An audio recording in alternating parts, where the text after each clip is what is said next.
Hello दोस्तों, स्वागत है आप सभी का आपके अपने YouTube channel vision of success में। तो जैसा कि आज के टॉपिक में कवर करने वाले हैं बुद्धि को, मतलब इंटेलिजेंस को। तो आप लोग इस वीडियो में लास्ट तक बने रहिए, क्योंकि सीटेट एग्जाम में इससे रिलेटेड क्वेश्चन जरूर देखने को मिलेगा। तो चलिए स्टार्ट करते हैं आज के टॉपिक को। तो देखिए, बुद्धि शब्द जो है अंग्रेजी शब्द इंटेलिजेंस का हिंदी रूप है। इंटेलिजेंस लैटिन भाषा का शब्द है, जो कि लैटिन भाषा के दो शब्द इंटर एवं लिगेरी से मिलकर बना है। तो देखिए, बुद्धि वह मानसिक शक्ति है जो वस्तुओं एवं तथ्यों को समझने, उनमें आपसी संबंध खोजने तथा तर्कपूर्ण ज्ञान प्राप्त करने में सहायक होती है।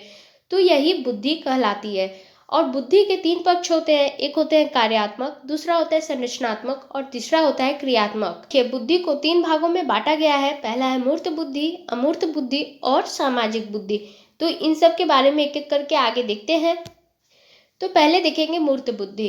इसी को गामक या यांत्रिक बुद्धि भी कहा जाता है। इस बुद्धि का संबंध यंत्रों व मशीनों से होता है, जैसे कारीगर, इंजीनियर, मिस्त्री। तो यह सभी में मूर्त बुद्धि पाए जाते हैं। और दूसरा देखेंगे अमूर्त बुद्धि। तो इस बुद्धि का संबंध पुस्तकीय ज्ञान से होता है, जैसे कि वकील, डॉक्टर, दार्शनिक, चित्रकार, साहित्यकार। तो इन सभी में अमूर्त बुद्धि पाए जाते हैं।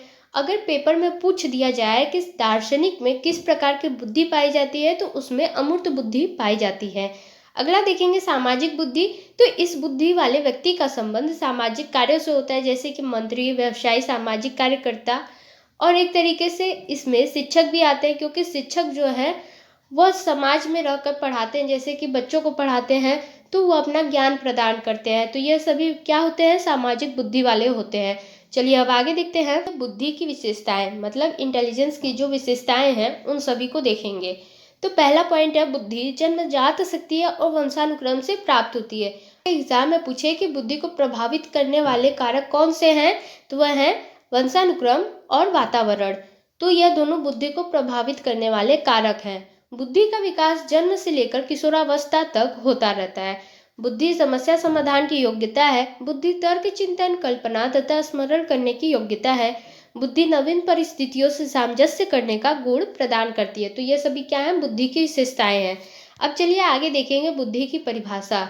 तो एक एक करके जो वैज्ञानिकों ने अपने अनुसार बताया, तो उन सभी के बारे में डिस्कस कर लेते हैं। तो पहले देखेंगे वुडवर्थ के अनुसार। तो वुडवर्थ कहते हैं कि बुद्धि कार्य करने की एक विधि है। वही वुडरो कहते हैं कि बुद्धि ज्ञानार्जन की क्षमता है। अब देखेंगे बकिंघम के अनुसार। तो बकिंघम कहते हैं सीखने की शक्ति ही बुद्धि है। देखेंगे बीने के अनुसार। तो बीने कहते हैं कि बुद्धि चार शब्दों में निहित है। पहला है ज्ञान, आविष्कार, निर्देश और आलोचना। तो यह बीने कहे थे। वही जबकि रायबर्न कहते हैं कि बुद्धि वह शक्ति है जो हमको समस्याओं का समाधान खोजने तथा लक्ष्यों को प्राप्त करने में सहायक है।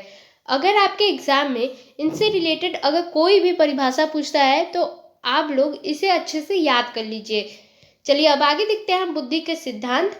तो बुद्धि का एक तत्व सिद्धांत है, बुद्धि का द्वितत्व सिद्धांत है, बुद्धि का बहुतत्व सिद्धांत, बुद्धि का समूह तत्व सिद्धांत, बुद्धि का प्रतिदर्श सिद्धांत, बुद्धि का क्रमिक महत्व सिद्धांत और बुद्धि का त्रिआयाम सिद्धांत। तो इन सभी सिद्धांत को एक एक करके देखेंगे आगे। चलिए आगे देखते हैं एक तत्व सिद्धांत। तो एक तत्व सिद्धांत का प्रतिपादन बीने ने किया। इनके अनुसार बुद्धि एक अविभाज्य इकाई है। इन्होंने बुद्धि को एक शक्ति या एक कारक के रूप में माना है। अब दूसरा देखेंगे द्विकारक सिद्धांत। तो इस सिद्धांत के प्रतिपादक स्पीयरमैन थे और 1904 में इन्होंने अपना सिद्धांत दिया था। इनके अनुसार बुद्धि में दो कारक होते हैं। सभी प्रकार के मानसिक कार्यों में दो प्रकार की मानसिक योग्यताओं की आवश्यकता होती है। पहला होता है सामान्य कारक और दूसरा होता है विशिष्ट कारक। प्रत्येक व्यक्ति में सामान्य मानसिक योग्यता के अतिरिक्त कुछ न कुछ विशिष्ट योग्यताएं पाई जाती हैं। तो यह जो बात था स्पीयरमैन ने कहा है। अब देखेंगे बहुकारक सिद्धांत। तो इस सिद्धांत के प्रतिपादक थार्नडाइक हैं। इस सिद्धांत के अनुसार बुद्धि कई तत्वों का समूह होता है और प्रत्येक तत्व में कोई सूक्ष्म योग्यता निहित होती है। मनुष्य में बुद्धि के उतने ही तत्व होते हैं जितने कार्यों को संपादित करता है। अब अगला देखेंगे त्रितत्व सिद्धांत। तो इस सिद्धांत के प्रतिपादक जो है यह भी स्पीयरमैन है।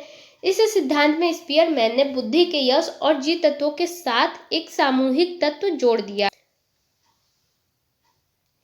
अब देखेंगे चौथा त्रितत्व सिद्धांत। तो इस सिद्धांत के प्रतिपादक स्पीयरमैन है और इन्होंने बुद्धि के यश और जी तत्वों के साथ एक और सामूहिक तत्व जोड़ दिया था। अगला देखेंगे क्रमिक महत्व का सिद्धांत। तो यह दिए थे बर्ट एवं टर्मन ने। यह सिद्धांत प्रत्येक मानसिक योग्यता को क्रमिक महत्व प्रदान करता है। अगला देखेंगे गिलफोर्ड का त्रि-आयाम सिद्धांत। तो गिलफोर्ड के अनुसार मानसिक योग्यता प्रमुख रूप से 3 तत्वों से निर्मित है। पहला है संक्रिया, दूसरा है विषय वस्तु और तीसरा है उत्पादन। तो यह दिए थे गिलफोर्ड का त्रि-आयाम सिद्धांत था।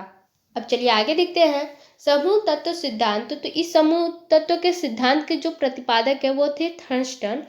थर्स्टन ने बुद्धि के 7 मानसिक योग्यताएं बताए। इनके अनुसार इन 7 मानसिक योग्यताओं का समूह ही बुद्धि है, जिसमें पहला था प्रेक्षण योग्यता, अंक योग्यता, शाब्दिक योग्यता, वाक्य योग्यता, स्मरण योग्यता, तार्किक योग्यता और पर्यवेक्षण शक्ति। हार्वर्ड गार्डनर का बहुबुद्धि सिद्धांत। तो यह सिद्धांत पाठ्यक्रम निर्माण व निर्देश को नियोजित करने में मदद करता है। अगला है तरल ठोस बुद्धि सिद्धांत। तो यह आरबी कैटल दिए थे। बहुमानसिक योग्यता का सिद्धांत अगर पेपर में पूछे तो लिखिएगा कैली ने दिए थे। अगला देखेंगे आश्चर्यजनक बुद्धि का सिद्धांत। तो यह ब्लूम ने दिया था। अब आगे देखेंगे बुद्धि परीक्षण मतलब इंटेलिजेंस टेस्ट देखेंगे। तो सर्वप्रथम विलियम स्टर्न ने आईक्यू शब्द का प्रयोग किया। बुद्धि मापन के लिए सर्वप्रथम अल्फ्रेड बीने ने 1905 में बीने साइमन बुद्धि परीक्षण तैयार किया। टर्मन के अनुसार बुद्धि मापन का जो सिद्धांत है वह था मानसिक आयु बटे वास्तविक आयु गुणे 100। तो आप लोगों को याद रखना है कि जो अगर टर्मन के अनुसार पूछता है तो मानसिक आयु बटे वास्तविक आयु गुणे 100 होता है। टर्मन के अनुसार बुद्धि लब्धि का वर्गीकरण भी था, जिसमें पहला है देखेंगे 140 व ऊपर के जो आईक्यू लेवल वाले बच्चे रहेंगे वो प्रतिभाशाली होते हैं। 130 से 139 तक जिनका आईक्यू लेवल होता है वो कुशाग्र बुद्धि वाले होते हैं। 120 से 129 वाले श्रेष्ठ होते हैं। 110 से 119 वाले औसत से अधिक होते हैं। 90 से 109 वाले औसत या कह सकते हैं सामान्य बुद्धि वाले होते हैं। 80 से 89 वाले अल्प बुद्धि वाले होते हैं। 70 से 79 वाले औसत से कम होते हैं। 50 से 69 वाले मूर्ख होते हैं। 25 से 49 वाले मूढ़ होते हैं और 0 से 24 वाले जड़ बुद्धि वाले होते हैं। चलिए अब आगे देखते हैं बुद्धि परीक्षण के प्रकार। तो बुद्धि परीक्षण के जो प्रकार है तो उसमें पहले देखेंगे व्यक्तिगत बुद्धि परीक्षण। तो यह 2 प्रकार का होता है, पहला होता है शाब्दिक और दूसरा होता है अशाब्दिक। वही दूसरा है सामूहिक बुद्धि परीक्षण। तो यह भी 2 प्रकार का होता है, शाब्दिक और अशाब्दिक। बीने साइमन परीक्षण तो इसके जो प्रतिपादक हैं वो थे अल्फ्रेड बीने। इसमें 30 प्रश्न होते हैं और वर्तमान में 59 प्रश्न हैं। दूसरा है स्टैनफोर्ड बीने परीक्षण। तो इसके जो प्रतिपादक थे वो थे टर्मन और 1916 में यह परीक्षण दिए थे। इसमें 90 प्रश्न होते हैं। अगला है आर्मी अल्फा परीक्षण। तो इसके जो प्रतिपादक थे आर्थर एस ओटिस है, 1917 में दिए थे।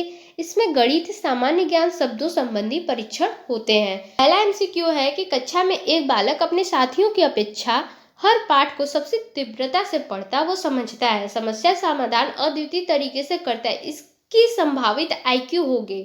ऑप्शन करा 91 से 110, 81 से 90, 140 से अधिक या इनमें से कोई नहीं। तो देखिए इसमें 140 से अधिक आईक्यू लेवल वाली बुद्धि पाई गई है, तो इसलिए थर्ड ऑप्शन बिल्कुल सही है, 140 से अधिक। चलिए अब नेक्स्ट क्वेश्चन देख लेते हैं। क्वेश्चन नंबर 2 कह रहा है कि बुद्धि के बारे में निम्नलिखित में से कौन सा कथन सही है। ऑप्शन 1 कह रहा है कि बुद्धि एक निश्चित योग्यता है जो जन्म के समय निर्धारित की जाती है। सेकंड कह रहा है कि बुद्धि को मानकीकृत परीक्षण के प्रयोग से सटीक रूप से मापा एवं निर्धारित किया जा सकता है। थर्ड कह रहा है कि बुद्धि एक एकात्मक कारक तथा एक एकाकी विशेषक है। फोर्थ कह रहा है कि बुद्धि बहुआयामी है तथा जटिल योग्यताओं का एक समूह है। इसमें जो फोर्थ ऑप्शन है बिल्कुल सही है कि बुद्धि बहुआयामी है तथा जटिल योग्यताओं का एक समूह है। तो दोस्तों आज के वीडियो में बस इतना ही। कैसा लगा आपको आज का वीडियो अच्छा लगता है तो वीडियो को लाइक करिए, चैनल को सब्सक्राइब करिए और मिलते हैं अगली वीडियो में। तब तक के लिए बाय बाय।